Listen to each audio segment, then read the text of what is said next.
বিশ্বজুড়ে মহা সমারোহে পালিত হয় রঙের উৎসব দোল উৎসব বা গৌর পূর্ণিমা। তবে নদিয়ার প্রাচীন জনপদ শ্রীধাম নবদ্বীপে এই দোল উৎসবকে ঘিরে থাকে এক আলাদা অনুভূতি।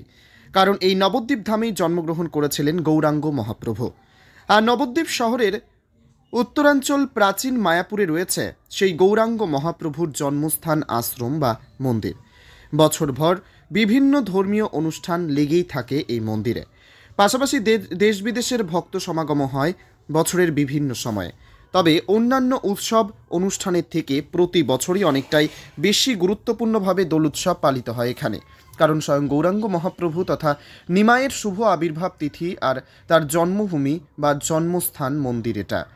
আশ্রমের অধ্যক্ষ অদ্বৈত দাস বাবাজি জানান, প্রতি বছর যেমনভাবে দোল উৎসবকে পালন করা হয় এবছরও তার ব্যতিক্রম নয়। এবছর গৌরাঙ্গ মহাপ্রভুর 540তম শুভ আবির্ভাব তিথি উপলক্ষে গত 2রা মার্চ শুরু হয়েছিল নবদ্বীপ ধাম পরিক্রমা, যার পরিসমাপ্তি হয়েছে গত 7ই মার্চ। আর 9ই মার্চ রবিবার থেকে আগামী 16 মার্চ পর্যন্ত আয়োজন করা হয়েছে বিভিন্ন ধর্মীয় অনুষ্ঠানের। রবিবার বিকেল থেকে শুরু হবে শ্রীমদ্ ভাগবত পাঠ, এরপর প্রতিদিন থাকবে বিভিন্ন ধর্মীয় আচার অনুষ্ঠান।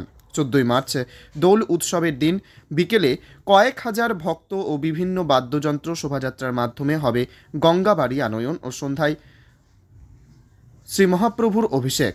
15ই মার্চ 14 মাদল শোভাযাত্রা, নগর সংকীর্তন ও 16ই মার্চ 64 মহান্তের ভোগ সহ মহোৎসব। তবে বিগত বছরের থেকে এবছর নবদ্বীপ ধাম পরিক্রমায় ভক্ত সংখ্যা কম থাকলেও দোল উৎসবের ভক্ত সমাগমে ঘাটতি পড়বে না বলেও আশাবাদী অদ্বৈত দাস বাবাজি। যদিও দোল উৎসবে প্রতিদিনই হাজার হাজার ভক্ত সমাগম ঘটে চলেছে নবদ্বীপে।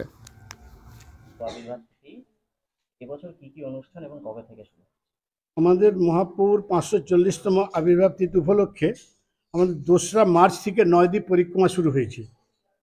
2রা মার্চ থেকে নয়দ্বীপ পরিক্রমা শুরু হয়ে 7ই মার্চ পর্যন্ত ওই পরিক্রমা চলেছে এবং তার সঙ্গে শ্রীমদ্ ভাগবত সপ্তাহ সেটাও আমাদের শুরু হয়েছে।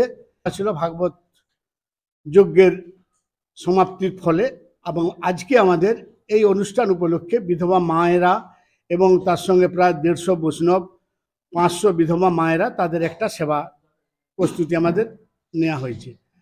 শুরুটা আমাদের এইভাবে প্রতি বছর এইভাবেই হয়। বিশেষ করে আজকে আমাদের মায়েদের একটু প্রণামী এবং তার সঙ্গে আমাদের সেবা করানো হয়। আর মোটামুটি কবে থেকে কবে পর্যন্ত অনুষ্ঠান? আমাদের শুরু হয়েছে 2রা মার্চ থেকে, এই অনুষ্ঠান চলবে আমাদের 16ই মার্চ পর্যন্ত। এই কদিন ভাগবত পাঠ, রাধাকুণ্ডের পরম ত্যাগী বৈষ্ণবচরণ দাস বাবাজি ভাগবত প্রবচন করবেন, হরিকথা বলবেন। তারপরে আছে আমাদের বীরচাঁদ গোস্বামী নিত্যানন্দ বংশ অবতংশ শিবাসঙ্গনের। তারপরে আছে আমরা শিবস্ব গোস্বামী, তিনিও শিবাসঙ্গনের। এবং বৃহস্পতিবার আমাদের ভাগবত পাঠ এবং এখানে নামযজ্ঞ মহাপ্রভুর আবির্ভাব তিথি উপলক্ষে হরিনাম সংকীর্তনের শুভ অধিবাস এবং দোলের দিন।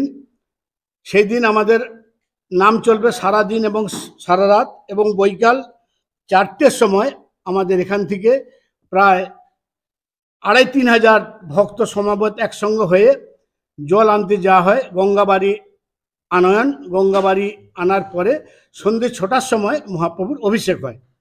তারপর দিন সকালবেলা নগর সংকীর্তন, তারপরের দিন আমাদের মহোৎসব থাকে। বিগত বছরের থেকে পরিক্রমায় একটু কম ছিল, পরিক্রমা প্রায় 50% ছিল। তবে দোল উৎসবে যা দেখছি তাতে মোটামুটি আমাদের যেমন 5-7 হাজার ভক্ত হয়, 5-7 হাজার ভক্ত মোটামুটি আমাদের থাকবে। আপনার নাম? আর আমার নাম অদ্বৈত দাস বাবাজি, অধ্যক্ষ।